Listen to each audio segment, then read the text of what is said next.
ప్రజలకు సంబంధించి మెసేజ్లు ఇచ్చే కార్యక్రమం కాదు, వాళ్ళ స్వప్రయోజనాల కోసం ఏర్పాటు చేసే కార్యక్రమాల కింద నాకు కనపడుతుంది. ఈ ఆటలు పాటలు ఆత్మీయ కలయికల వల్ల ప్రజలకు ఒరిగేది ఏం లేదు. పేదవాడికి పెన్షన్ కావాలని చూస్తున్నాడు, మీరే చెప్పారు 4,000, కానీ ఒక్క పెన్షన్ కూడా కొత్తగా శాంక్షన్ అవ్వలేదు. చాలా మంది స్త్రీలు మహిళలందరూ కూడా ఎదురు చూస్తున్నారు. డ్వాక్రా సంఘాలన్నీ కూడా సర్వనాశనం అయిపోయినాయి. అంతే అంటారా? లేకపోతే గత 5 ఏళ్ళలో కనీసం మంత్రులకి ఎమ్మెల్యేలకి అపాయింట్మెంట్ ఇవ్వనటువంటి వైఎస్ జగన్మోహన్ రెడ్డి తీరికి ఈరోజు లోకేష్ తిని బ్యారేజ్ చేసుకున్నందుకు అందరినీ ఆత్మీయంగా మేము పలకరిస్తాం మా అనుకుంటూ అనడానికి ఈ ఆత్మీయ కలకి దోహదపడుతున్నారు. మనం ప్రజలకు అనుకూలంగా ఉండాలి, అనుసంధానంగా ఉండాలి. జగన్మోహన్ రెడ్డి గారు ఓ బటన్ నొక్కడం ద్వారా ప్రభుత్వ పథకాలన్నీ నేరుగా సామాన్యుడి వద్దకే లంచం లేకుండా అవినీతి లేకుండా వాలంటీర్ ద్వారా నేరుగా వెళ్ళేటటువంటి గొప్ప సంప్రదాయాన్ని సచివాలయ వ్యవస్థని గ్రామ స్థాయిలో ఆయన ప్రవేశపెట్టారు.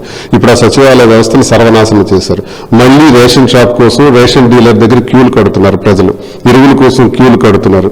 ప్రతి విషయంలో కూడా ప్రజలు నానావస్థలకు గురవుతున్నారు. అవి పట్టించుకోవాలి. ప్రజాప్రతినిధులను పట్టించుకోవటం కాదు, ప్రజల్ని పట్టించుకోవాలి. ప్రజాప్రతినిధులు కూర్చోబెట్టి కాఫీ టీలు ఇచ్చి వాళ్ళకి పట్టు చీరలు ఇచ్చినంత మాత్రాన ప్రజలు పెరిగేది ఏంటి?